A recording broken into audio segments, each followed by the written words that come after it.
Good morning to all of you. कैसे हैं आप सब लोग। तो आज का video basically difference between shares and debentures पर होने वाला है। काफी स्टूडेंट्स का ये क्वेश्चन कॉमन रहता है कि sir what is the difference between shares and debentures. तो आज की इस वीडियो में आपको शेयर्स एंड डिबेंचर्स के बीच का डिफरेंस एकदम आसान भाषा में क्लियर करने की कोशिश करूंगा। तो देखिए स्टूडेंट्स, शेयर्स भी एक कंपनी इश्यू करती है जहां पर company as a capital create करने की कोशिश करती है। यानी कंपनी को अगर कैपिटल क्रिएशन करना है तो वहां पर कंपनी मार्केट में शेयर्स उतारेगी, लेकिन वहीं पर अगर कंपनी को एक एज ए लोन आप लोगों से या पब्लिक से पैसा लेना है तो वहां पर डिबेंचर्स क्रिएशन होगा।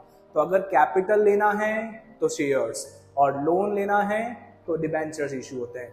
कैपिटल्स यानी कि जो शेयर्स होते हैं, कहीं ना कहीं सारे शेयर होल्डर्स कंपनी के ऑनर होते हैं, मालिक होते हैं, और वहीं पर because of debenture as a loan की तरह ट्रीट होता है। तो लोन मीन्स वो सिर्फ कंपनी को लोन पे कर रहा है और लोन पे करने की वजह से वो केवल और केवल इन्वेस्टर्स की तरह ट्रीट होते हैं। तो यहाँ पर ऑनर बनोगे आप, शेयर्स अगर आप खरीदते हो किसी कंपनी के, तो अदरवाइज आप एक तरीके से इन्वेस्टर्स, कंपनी में पैसा इन्वेस्ट करने की ट्रिक है डिबेंचर्स को इश्यू करना। तो यानी कि हम लोग दोनों का ये बीच में डिफरेंस देख सकते हैं। नेक्स्ट क्या पॉइंट हो सकता है स्टूडेंट्स, अगर आप ऑनर हैं यानी आपने शेयर्स ले रखे हैं तो आप ऑनर हैं, तो आपको अगेंस्ट में प्रॉफिट मिलेगा। पूरा प्रॉफिट नहीं, पार्ट ऑफ प्रॉफिट। और पार्ट ऑफ प्रॉफिट को हम लोग क्या कहते हैं स्टूडेंट्स, डिविडेंड।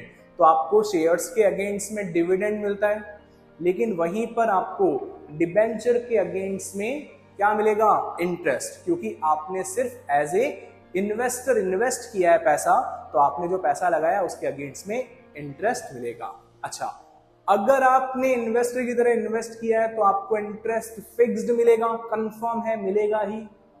लेकिन वहीं पर अगर आपने शेयर्स लगाए हैं या शेयर्स में पैसा इन्वेस्ट किया है कंपनी के अंदर या एज ए कैपिटल पैसा कंपनी को दिया है, तो वहां पर आपको डिविडेंड मिलेगा।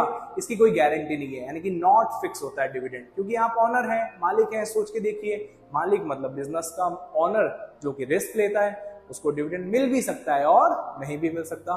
तो डिविडेंड नॉट फिक्स की कैटेगरी में आता है अगर आपने शेयर्स लिए हैं तो, और डिबेंचर्स पर हम लोग कह सकते हैं इंटरेस्ट फिक्स मिलता है। देन नेक्स्ट, सबसे मोस्ट इंपॉर्टेंट, अगर कोई भी कंपनी में डिसीजंस लेने हैं, कोई भी प्रॉब्लम्स आई है, उसके ऊपर कुछ बात करनी है और सॉल्यूशन या डिसीजन लेना है आपको, तो उसकी पावर किसके पास होगी, आप खुद सोच के देखिए, ऑनर के पास में। यानी कि मालिक, ऑनर जो होगा वो कंपनी के डिसीजन देगा। यानी कि अगर आप एज ए शेयर इन्वेस्ट करते हैं तो आप कंपनी में क्या करेंगे, एज ए ऑनर बन रहे हैं, और ऑनर बने तो आपको क्या मिलेगा, डिसीजन मेकिंग का पावर मिलेगा। लेकिन वहीं पर अगर आप डिबेंचर्स होल्डर बनते हैं तो वहां पर आपको सिर्फ और सिर्फ, आप इन्वेस्टर्स हैं तो आप अपना पैसा लगाइए, अगेंस्ट में टाइम टू टाइम कंपनी आपको इंटरेस्ट फिक्स रेट से दे देगी, आप अपने घर जाइए, आपको कोई डिसीजन लेने का राइट्स नहीं है।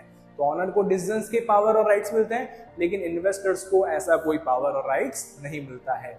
और मान लीजिए कंपनी एक टाइम ऐसा आ गया, कंपनी को बंद करना पड़ा, यानी कंपनी लिक्विडेशन मोड में गई, तो उस केस में प्रायोरिटी बेसिस में सबसे पहले जो प्रिंसिपल अमाउंट, जो डिबेंचर का पैसा डिबेंचर होल्डर्स ने लगाया, उनको पहले दिया जाएगा।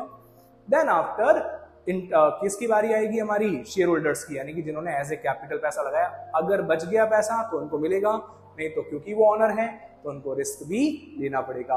तो बेसिकली मोटा मोटा अगर अपन डिफरेंस देखें शेयर्स और डिबेंचर्स में, तो क्या हो सकता है इन्वेस्टर, क्या हो सकता है स्टूडेंट्स, शेयर्स और डिबेंचर में डिफरेंशिएशन, शेयर्स होल्डर ऑनर होते हैं, डिबेंचर होल्डर सिर्फ इन्वेस्टर्स होते हैं, पैसा लगाते हैं।